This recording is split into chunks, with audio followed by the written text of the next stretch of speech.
राजनीति का monsoon offer, RSS की शाखा में जाएंगे अब अफसर। जी हां, एक खबर ऐसी आई, मोदी सरकार 3.0, एक ऐसा फैसला लिया गया जिससे बहुत सारे सवाल खड़े हो रहे हैं। सवाल इसलिए क्योंकि सरकार ने वो बैन हटा दिया है जो आरएसएस की शाखा में जाने के लिए सरकारी अधिकारियों को रोकते थे। अब सरकारी अधिकारी भी, आईपीएस भी आरएसएस की शाखा में जा सकेंगे। हालांकि इसे लेकर कंट्रोवर्सी भी जबरदस्त हो रही है।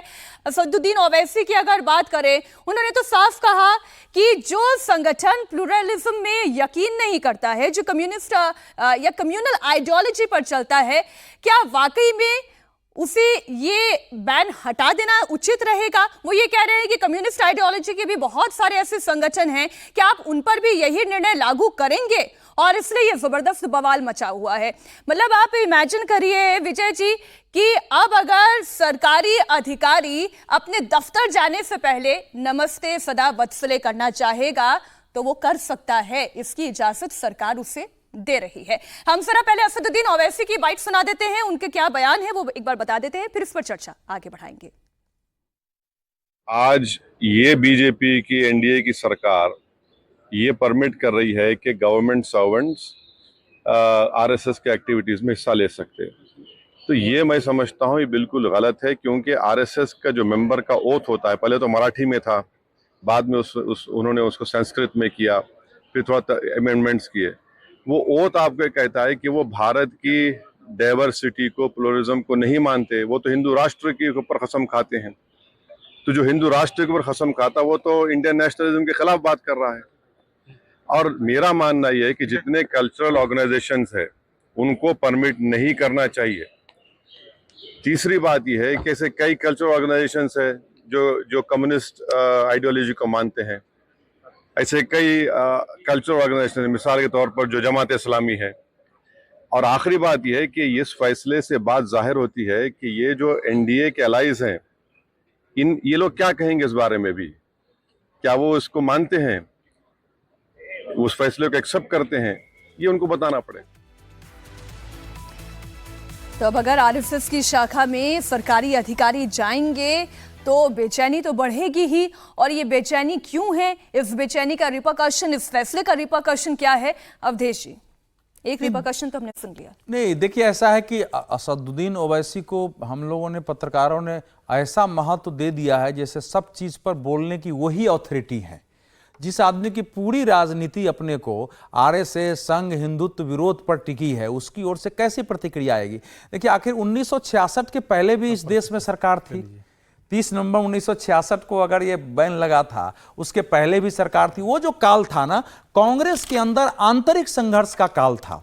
इंदिरा गांधी कम्युनिस्टों की ओर जा रही थी, वामपंथ की, सोवियत संघ से उनको सपोर्ट मिल रहा था और वो एक इंटरनल स्ट्रगल था। उसमें कई मैसेज उनको देने थे जो आगे आके उन्होंने दिया। उसी में से एक मैसेज अपनी राजनीति की दृष्टि से कांग्रेस ने लिया। उनका एक प्रेशर था, उसकी दृष्टि से सारी चीजें हुई थी। तो वो फैसला जो कि राजनीतिक दृष्टि से ली गई थी, देश में कम्युनिस्टों के साथ कांग्रेस के संबंध रहे और आगे लंबे समय तक चले, सोवियत संघ का सपोर्ट मिले, वो उसके आधार पर वो फैसला था। 66 तक क्या समस्या थी? राष्ट्रीय स्वयंसेवक संघ, बाकी आलोचना जो भी किया जाए, लेकिन आपने कभी सुना है कि राष्ट्रीय स्वयंसेवक संघ ने कभी किसी मंच से कोई राजनीतिक बयान या बात की हो?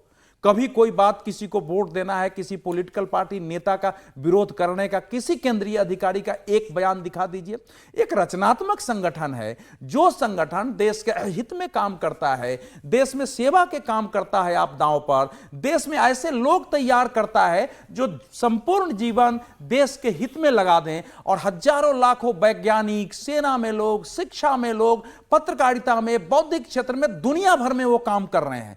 तो अब इस समझ के बाद अगर कोई सरकार हटाती है तो सामान्य सा कदम है। हालांकि ये कदम संघ ने इसका स्वागत किया है। अभी सुनील अंबेडकर जी का बयान मैंने देखा है कि इसका हम स्वागत करते हैं कि रचनात्मक काम में सरकारी कर्मचारी भी लगेंगे। लेकिन ये नहीं भी होता तब भी ये सब, क्योंकि देश के सरकारी कर्मचारी भी शाखा जा रहे थे, यही सच है।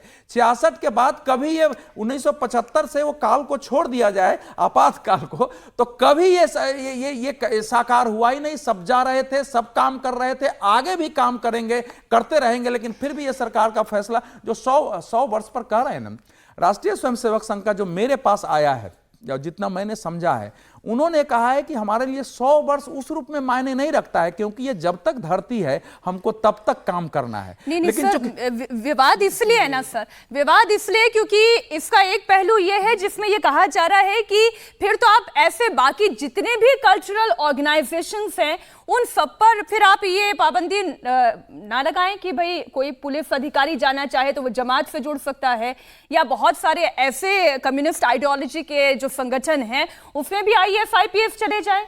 नहीं, अब जमात से अगर आप इसकी तुलना कर देंगे, सीपीआई-एमएल से तुलना कर देंगे, तो फिर तो कुछ बचेगा नहीं। मुस्लिम लीग से आप तुलना कर देंगे तो बचेगा क्या? जमाते इस्लामी में, जमाते इस्लामी एक रिलीजन पर बेस्ड, एक इस्लाम पर आधारित संगठन है।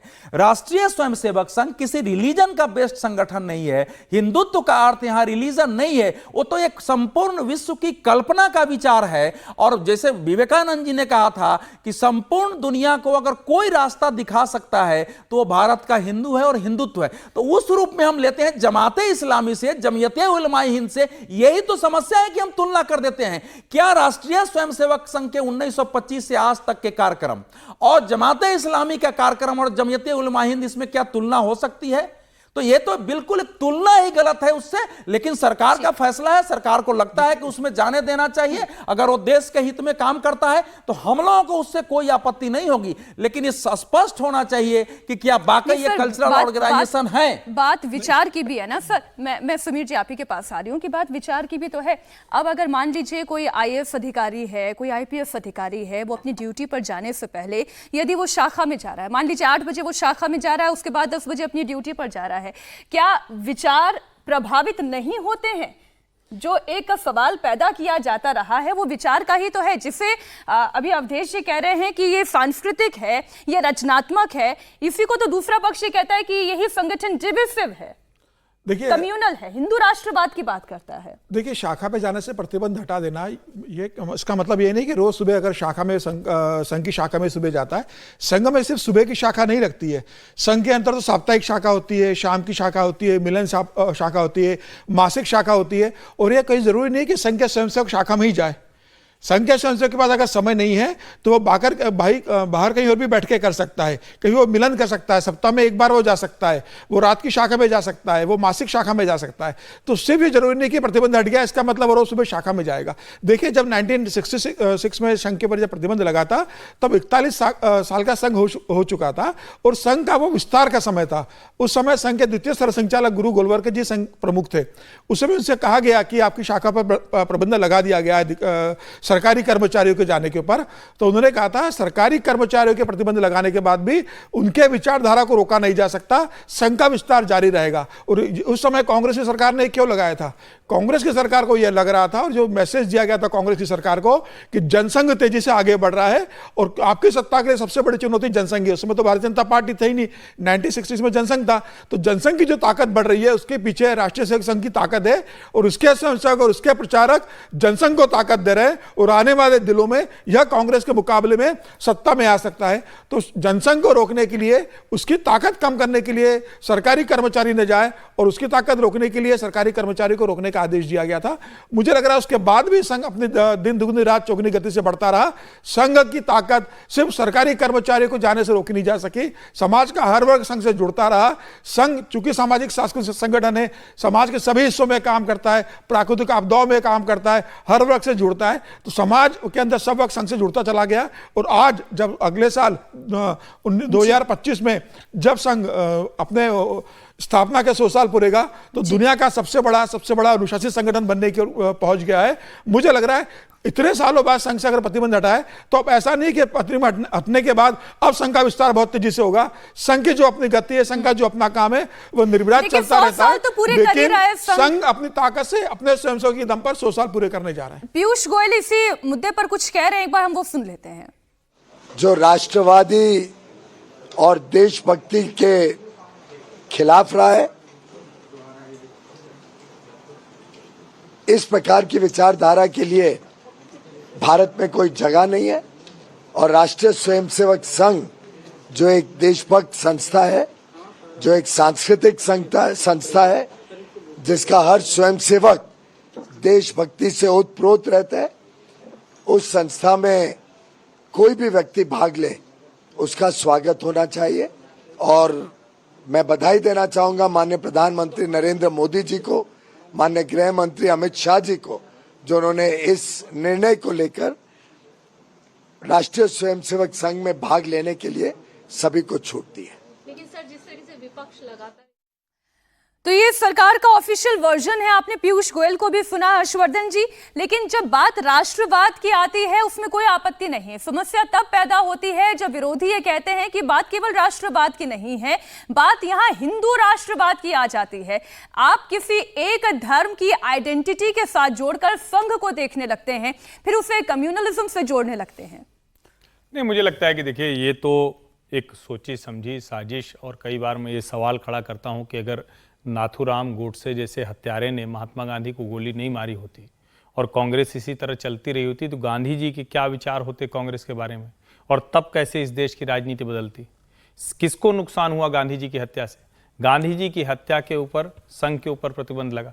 नाथूराम गोडसे जैसे लोग तो संघ को भी एक समय में खारिज करते थे कि संघ तो कुछ करता नहीं, संघ तो बड़ा नरम रहता है, संघ तो हिंदू एकता, हिंदू संगठन करने में लगा है, और यहाँ गांधी जी मुस्लिम अपीजमेंट कर रहे हैं। ये तो ऐतिहासिक तथ्य है ना। संघ इन सारे झंझावातों के बीच में 1925 से आज 2025 आने जा रहा है, शताब्दी वर्ष मनाने जा रहा है। मैं तो ये कह रहा हूं, मई 2014 में सरकार बनी थी, ये ऑर्डर अब क्यों आया? मैं तो ये कह रहा हूं 1999 में अटल बिहारी वाजपेयी की सरकार तो बन गई थी, 98-99 में, उस वक्त क्यों नहीं आया? ये इस देश का मानस है कि सरकार को आज ये हटाना पड़ रहा है। इसको इस तरह से नहीं देखा जाना चाहिए कि सरकार ने हटा दिया तो बड़ा कोई कमाल का काम किया है। और जो लोग, जिनको राष्ट्रीय स्वयंसेवक संघ में निष्ठा है, वो उस निष्ठा के साथ हैं। संघ कहता क्या है? संघ कहां कह रहा है कि हम हिंदू राष्ट्र बनाने के लिए कोई सेना खड़ी कर रहे हैं या कुछ कर रहे हैं? और ये कई बार बड़े मंचों से, और मेरा तो अपना निजी अनुभव है, संघ के एक बड़े अधिकारी से चर्चा में मैंने कहा क्यों नहीं संघ अपनी, बहुत ज्यादा बार बार बात होती है रेडिकलाइजेशन सब कुछ, तो अपनी सेना क्यों नहीं खड़ा करता? तो उनका भारतीय सेना है ना, वो हमारी सेना तो है। वो व्यक्ति निर्माण से राष्ट्र निर्माण की बात करते, तो व्यक्ति निर्माण क्या है? किसी भी आदमी के जीवन में जितने बेहतर तरह के आप सूत्र जोड़ सकते हैं, जोड़ दीजिए।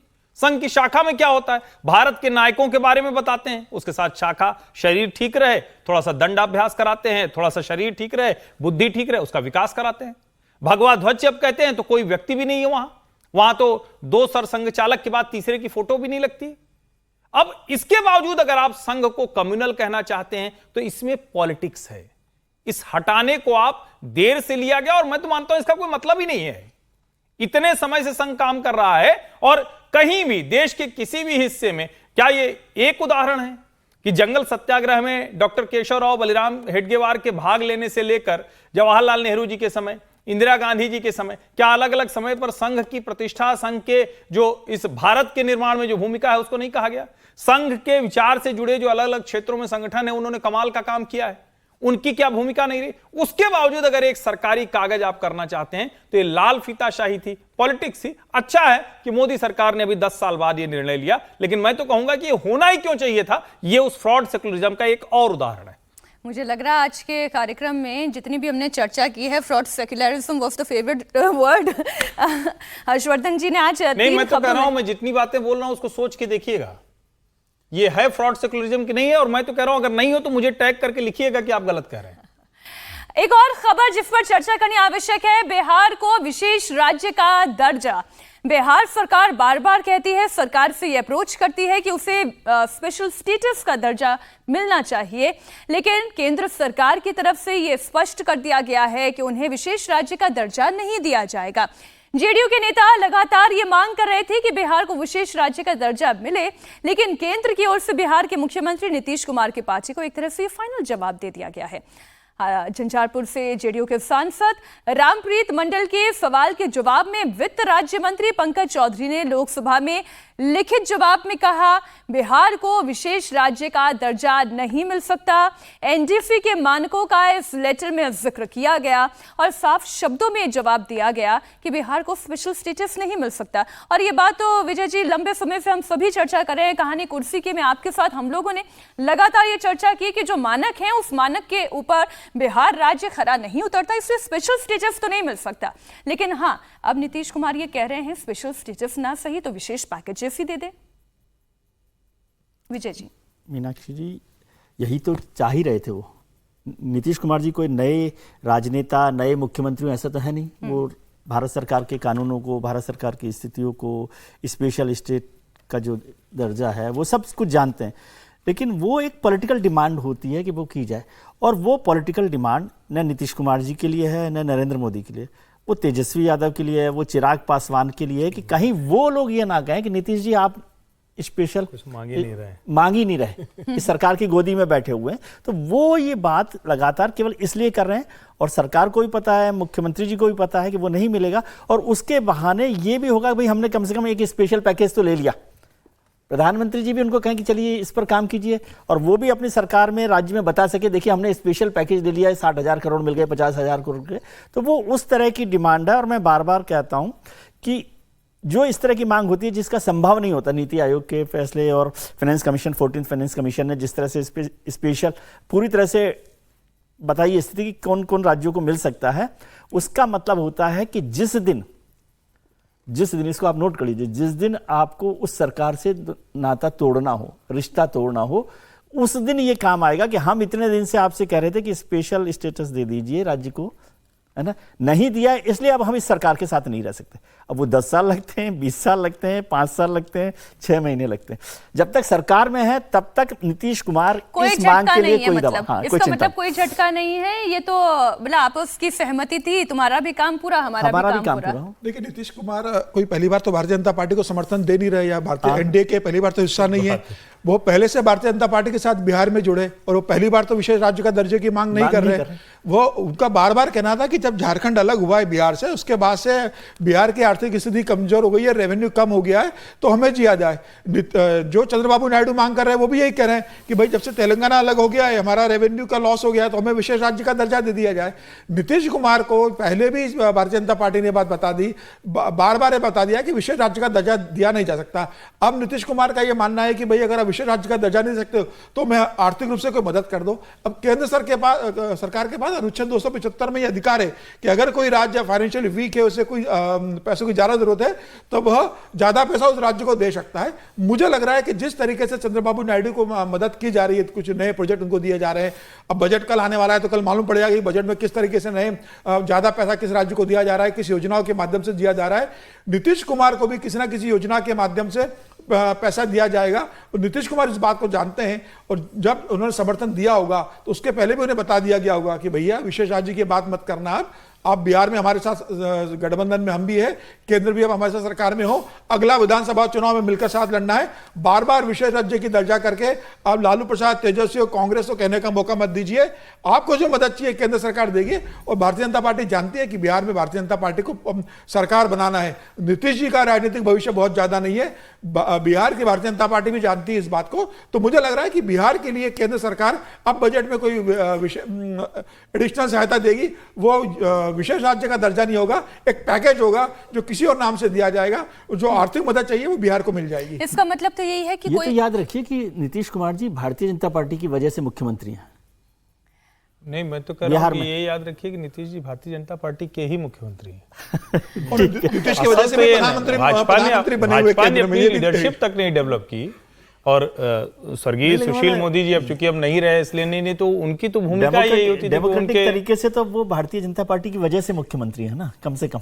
हाँ, लेकिन डेमोक्रेटिक तरीके से ही तो उनके है ना, कार्यकर्ता भी उन्हीं को मान रहा था। अब तो ठीक, इधर थोड़ी नाराजगी हो गई। तो सवाल ये है अवधेश जी कि कोई प्रेशर पॉलिटिक्स नहीं है। मतलब देखिए, ये लोग चर्चा कर रहे हैं नीतीश कुमार जी को मुख्यमंत्री बनने में कभी कोई समस्या नहीं है। वो भाजपा को आज छोड़ देंगे तो इधर से सपोर्ट मिल जाएगा, फिर इधर से छोड़ेंगे, इसलिए उनको आप ऐसे नहीं कह सकते हैं, बल्कि इस समय उनका सपोर्ट केंद्र सरकार को है। देखिए, विशेष राज्य के दर्जे की मांग आज का नहीं है। भारतीय जनता पार्टी के साथ सरकार गठित होने के 2005 से मांग चल रही है लगातार। जब 2010 के चुनाव के पहले बिहार में पूरी इस पर यात्रा निकली थी, लोगों के वोट लिए गए थे, वो केंद्र सरकार को भेजे गए थे, ये सब रहते हुए सरकार वहां चलती रही है।